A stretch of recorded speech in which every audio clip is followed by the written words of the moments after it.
But now we're going to bring in our transfer expert, Mark McAdam. Mark, Jamie Carragher said they're going to spend in January. Will they? They've certainly got the opportunity to spend. No football club in the Premier League spends £446.5 million in the summer with a plan to go and spend another £100 million in January. So they got it wrong? They didn't get it wrong. I think if you look at the contracts they dished out to the players, 4, 5, 6 years, not 3, 4, 5 months. It's a long-term plan. It's a long-term project. And I think that's the key thing. They are trying to build a team that can compete for many, many years to come. And of course, in this modern era of social media and noise and speculation, and everyone wants to have their say, they'll look at the start to the season, they'll say, actually, this isn't a great start. Liverpool have got it wrong. The players haven't hit the ground running. If I was to say to you, between January the 1st and the end of last season and the start of this season and now, Liverpool's win percentage, is it better now or between January the 1st and the end of the season? Money's been, I've read that maybe £100 million they're going to spend. Now, Semenyo's got a release clause of 65 million quid. Gay, they agreed a deal of 35 million. Now, if my maths is right, is that the 100 million? Let's be honest, Liverpool are one of those sides that use data to recruit players. That's the way they've always operated. And they've always operated with, if the player is right for our football club, the market value is correct, and we believe he can improve the team, will we go and sign that player? Absolutely. They're in the market for players. They want to recruit, they want to strengthen, they want to improve. We know that they got so close to signing Mark Gay, like you rightly say, on deadline day. It didn't happen. Are they still in the market for a defensive-minded player? Absolutely. Will that be executed in January? We don't know. Talking about Mark Gay, his situation is very different because he's going into the last 6 months of his contract. He can sign a pre-contract agreement with a team outside of the Premier League in January, or he could decide, I'm going to wait until the summer where I will be able to garner much more finance, a better signing on fee, higher wages, and I'll probably have the pick of some of the best sides in Europe. Anton Semenyo, another player that has been linked with Liverpool, we know that they like him. We know that Manchester City and Spurs are also big admirers of the Bournemouth man who, as we now know, has a release clause. It'll be one to watch. Is that an area they're looking at out wide? Absolutely. I'm thinking it, and I know people at home are probably thinking it. They broke the record in the summer by spending gazillions. How can they go again? Well, quite simply, Liverpool are run very, very well. You look at the summer of 2024 where their spend was virtually nothing. And of course, you have to remember that whilst this figure of 446.5 million is their outlay over the course of this summer, a Premier League record, you also have to remember that the net spend was actually lower than Arsenal's. That's because they sold so well. You look at some of those players that they sold, some of them that had come through the academy, some of them that had been at the club for some period of time, so they didn't actually owe a lot of money on those particular players. So the profits they were able to generate from those sales was actually really high. You look at that 218.4 million, divide that by the summer of 24 and the summer of 25, they've actually got a net spend of about £109 million, which for a Premier League side is actually quite low, particularly one like Liverpool. That's going to keep the bank manager happy, but I'm going to go back to you and I'm going to press you. They still spent £446 million in the summer, and you're telling me they're going to go again. Did they get it wrong? Absolutely not. If you walk into that Liverpool boardroom and you spoke to the movers and shakers, the people that run the club, the people that make the big money decisions, they will say we are totally calm and relaxed with what we did. We believe in our recruitment. We believe in these players. We believe in Arne Slot, and we believe in what we're doing. We've won 2 Premier League titles in the last 30 odd years. We are a team that has not historically won Premier League titles. We are looking to be one of those sides that continue to press and probe and win and operate at the sharp end of the table. And we are building a team that we believe can compete for many years to come. If you look at the ages of the players they signed in the summer, 21, 22, 24, 23, 18, 25. These are young players that haven't even hit their prime. They are building a project. You look at the Arsenal project, for example, Mikel Arteta going in 2019. They are 5 or 6 years down the line of their project. This is essentially year one plus a little bit of Liverpool. New sporting director, new manager, Michael Edwards back at the football club. This is just the start, and the players they've signed are all on the start of what they're hoping to be a really successful journey. But to answer your question, the people that make the decisions, are they relaxed? Absolutely. Do they believe in everything they did? Totally. Do they believe it will become good? 100%. I've got to bring David James in. David, are you buying that? I mean, Liverpool will love that, but hang on. They spent fortunes in the summer and they're going to go again this time. Surely they got it wrong. No, I don't. I agree with Mark there. I think the strategy, as I said at the beginning, is a long-term strategy. The money that's actually been spent, which is quite common in football nowadays, it's not all for up front. This will be spread over the course of a few years, whatever. So it's not an actual 50 million outlay. But I think when you also add the fact that they'll get the bonus for winning the Premier League, all of these bonuses which they wouldn't have envisaged they would have got from Arne Slot in his first season, it's actually a better position for them to be able to, as you said, Mark, possibly go out in the January transfer window and spend another 100 million. So not ideal because of the comparison to last season, but ideal in the bigger picture, I'm sure. Are Liverpool in the title race? Yes, it's a simple answer. I mean, I look at the season, and if you look at historically, to win the Premier League, 90 points gives you a very good chance. Liverpool can afford 3 defeats from where they are now. Providing they win all the other games, then they will get to that 90 points. Arne's run last season between defeats, I think it was Nottingham Forest and I can't remember who the second defeat was.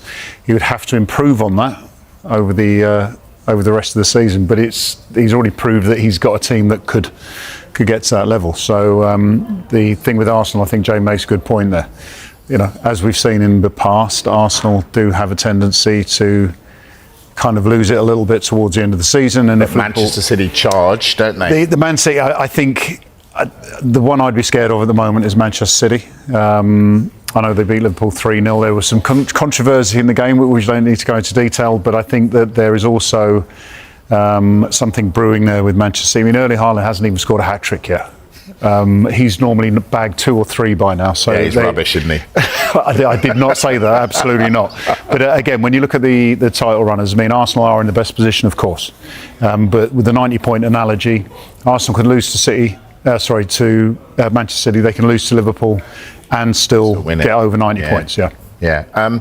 We asked our viewers at the beginning of the show, should Liverpool sack off the Premier League and concentrate on the Champions League? 64% said yes, concentrate on the Champions League. What's your view? How many of them are Arsenal supporters? Worried Arsenal supporters. No, I think, and again, I think there's some synergy here because I felt last season Arsenal actually stepped away from the Premier League to a point to focus on the Champions League. And the guys were saying they're outside Anfield, but there was a part in towards the end of the season where Liverpool, I think, admitted that they were tired, and had Arsenal been putting the pressure on the Premier League, they could have nicked it then. So for Liverpool, no, you focus on two competitions at least. With the squad that they've got, players coming back to fitness, then they should be in a position to challenge for both. Did Jurgen Klopp's team win the Premier League last season? No, this is where Arne was the right appointment. He had, as people say, he won the league with Jurgen's team. He made Jurgen's team better. Had Jurgen's team been on their own just good enough to win the Premier League, then surely they would have won it under Jurgen. But how much pressure is he under? Because, he won the league at a canter, lots of smiles. This season he's been accused of making excuses. They've lost 7 out of 10 in all competitions. That is not great from the champions. So how much pressure is Slot under? I go back to the first question that you asked. I mean, if you look at the strategy, the planning for Liverpool, there will be a period of time, whether it's 3 years with Arne's contract, whether it's 4 or 5 years, the pressure will come where he is underperforming the total plan, if that makes sense. He's already won the Premier League, so he's got obviously a lot of time in the bank from that. But I think that if things severely go badly, that's where the pressure is. At the moment, no. This is part and parcel of developing a long-term plan.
The future of Ethan Nwanery's potential loan move is suddenly uncertain, as Arsenal remain wary of repeating past setbacks caused by injuries.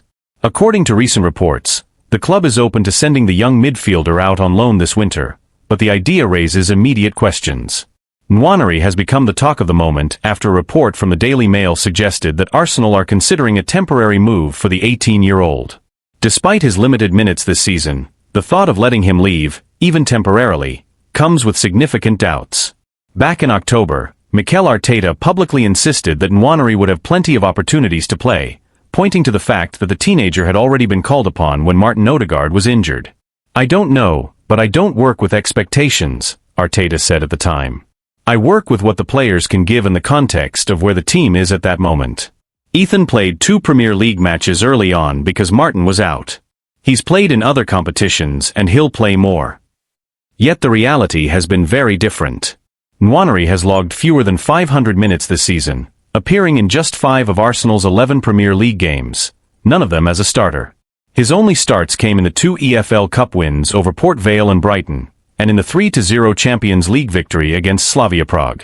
The arrival of Ebereki Eze and the promotion of Max Daumann have tightened competition even further. And despite injuries to Odegaard, Bukayo Saka, and Noni Madueke, Nwanery's pathway has only narrowed. It's easy to forget how young he still is. At 18, and having first debuted at just 15, like Daumann, these are formative years where consistent playing time is crucial.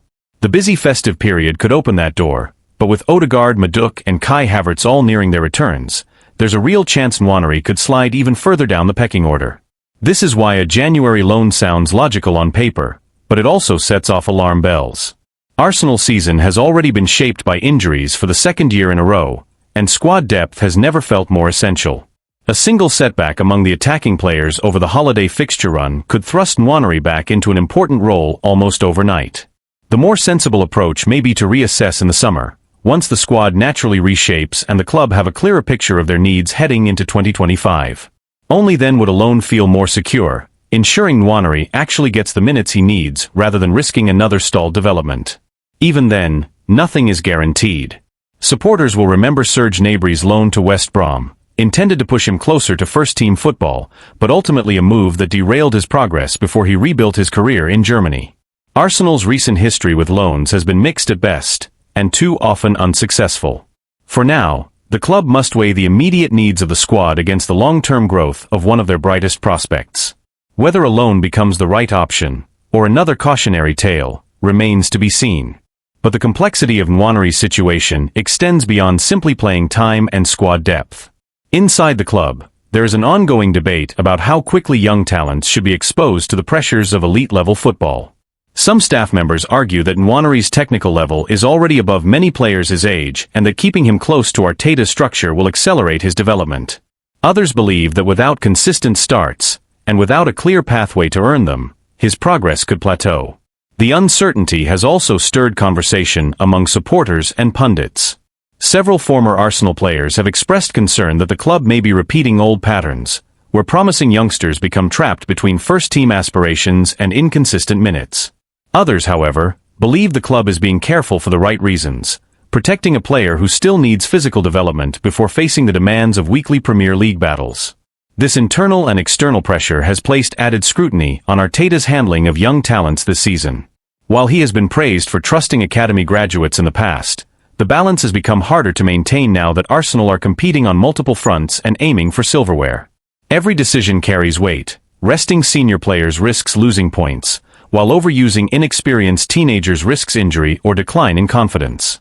There is also the broader question of what kind of loan would actually benefit Nwanery, should the club eventually decide to pursue one. A move to a Premier League side fighting relegation could offer minutes, but expose him to a demanding environment that prioritizes survival over development. A championship loan, on the other hand, might provide consistent matches, but at the cost of adjusting to a more physical style that does not always align with Arsenal's tactical identity. European options have been mentioned as well, though not confirmed. The possibility of joining a club in the Netherlands or Germany, leagues known for nurturing young talent, has been discussed quietly among observers. Yet Arsenal are hesitant, given how unpredictable such moves can be and how often they fail to produce the expected results. Meanwhile, Nwanery himself remains focused and professional, according to those around the training ground. He is said to be eager for opportunities, but not frustrated or discouraged.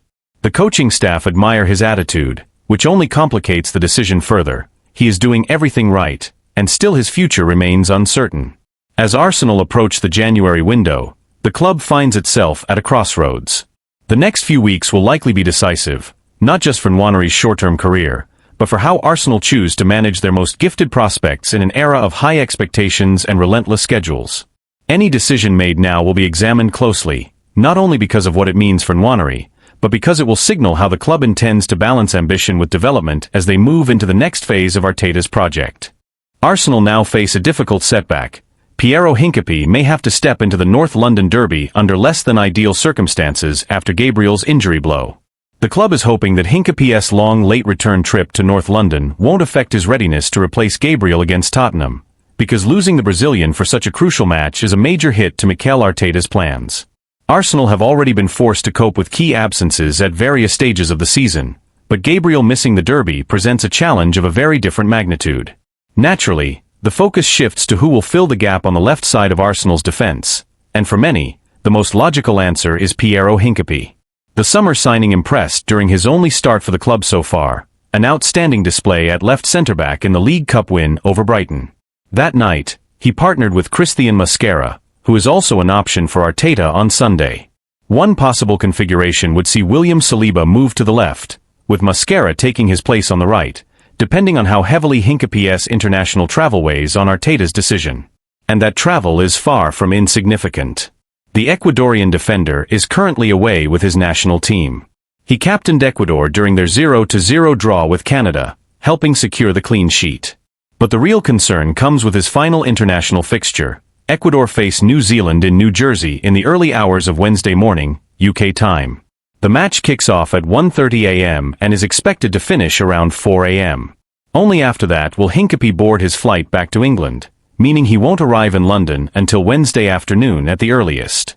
From there, he will have just a handful of days to recover, settle back in, and prepare for one of the most intense fixtures of the season. The slight silver lining is that the derby falls late in the weekend, giving him as much time as possible to reintegrate. Still, the timing of his return is far from ideal and adds yet another layer of uncertainty to Arsenal's defensive preparations ahead of a match that could define their momentum for weeks to come. Beyond the logistical headache, Arteta and his staff must also consider the physical and tactical demands that a North London derby imposes. It is not the sort of match where a defender can arrive underprepared, particularly against a Tottenham side that has looked sharp in attack this season. Any hesitation, any lapse in intensity caused by travel fatigue, could be costly. Inside Arsenal, there is a quiet concern that the club may once again be walking a tightrope with its defensive depth. Over the past 2 seasons, injuries at the back have forced Arteta into uncomfortable choices, and Gabriel's setback reopens a conversation that the club hoped was behind them. The manager has repeatedly emphasized the importance of continuity across the defensive line, especially given how central the high defensive line and controlled build-up are to Arsenal's identity. Gabriel and Saliba have been at the core of that stability, and disrupting it inevitably changes the team's rhythm. Analysts close to the club have noted that Hincapié's profile fits the role well, confident under pressure, quick across the ground, and capable of progressing the ball with either foot. However, they also caution that he is still adapting to the Premier League's pace and physicality. Throwing him straight into a derby environment may accelerate his integration, but it also carries risk. Supporters have expressed mixed reactions as well. Many are eager to see Hincapié given a real opportunity, believing his style suits Arsenal's long-term plans. Others worry that asking him to deliver immediately, under difficult circumstances, could place unnecessary pressure on a player still in the early stages of adjusting to English football. The timing of Gabriel's injury also complicates Arsenal's broader goals. With a congested winter schedule approaching and the title race tightening, every match takes on heightened importance. Dropping points against Tottenham could shift momentum, not just in the standings but in confidence across the squad. It also forces Arteta to rethink how he manages minutes for defenders who have already logged heavy workloads this season. Club insiders say the staff have been preparing contingency plans for weeks, anticipating scenarios where international duties and injuries overlap. Yet even the best planning can be stretched thin when travel delays and late-night kickoffs are added to the equation. In the coming days, The medical and performance teams will conduct assessments to determine exactly how ready Hincapie is for Sunday's showdown. Arteta is expected to make a late decision, balancing long-term health with short-term necessity. The hope is that the Ecuadorian arrives in good condition, responds well to training, and can at least offer a reliable solution in Gabriel's absence. What remains undeniable is that Arsenal enter the derby under a new layer of pressure, forced to adapt, to trust their depth, and to test the resilience that has been a defining theme of their season so far.